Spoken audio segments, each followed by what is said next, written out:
ধর্মঘট উঠে গেলেও এখনো বাজারে আলুর দাম বেশ চড়া। সামান্য কমলেও এখনো জ্যোতি আলু বিকোচ্ছে ৩৫ টাকা কেজি দরে, চন্দ্রমুখী বিক্রি হচ্ছে ৩৮ টাকায়। এই অবস্থায় আবারও বাজারের পরিস্থিতি খতিয়ে দেখতে শনিবার মানিকতলা বাজারে হানা দিয়েছে ইবি টাস্ক ফোর্স এবং বটতলা থানা পুলিশ। ব্যবসায়ীদের সতর্ক করা হয়েছে। তবে টাস্ক ফোর্সও মেনে নিয়েছে বুধবার ধর্মঘট উঠলেও এখনো আলুর পর্যাপ্ত যোগানে ঘাটতি রয়েছে। আলুর ফলনও তেমন হয়নি। তারপরেই হিমঘর থেকে আলু প্যাকিং করে বাজারজাত করতে সময় লাগে। বৃহস্পতি এবং শুক্রবার সেই কাজ চলেছে। ফলে বাজারে পর্যাপ্ত পরিমাণ আলু পৌঁছতে আরো কিছুদিন সময় লাগবে। তারপরে আরো কিছুটা দাম কমতে পারে বলে মনে করা হচ্ছে।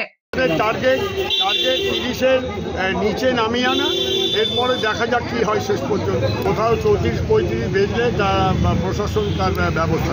দাম 30-এর আশেপাশেই থাকে। একেবারে 20 টাকা হয়ে যাবে আলু এটা নয়, কারণ মাঠেই দাম অনেকটা বেশি আছে। তারপরে স্টোর খরচা আছে 6-7 টাকা, তারপর যে হোলসেলার তার প্রফিট আছে, তারপর রিটেলার তার মার্জিন আছে।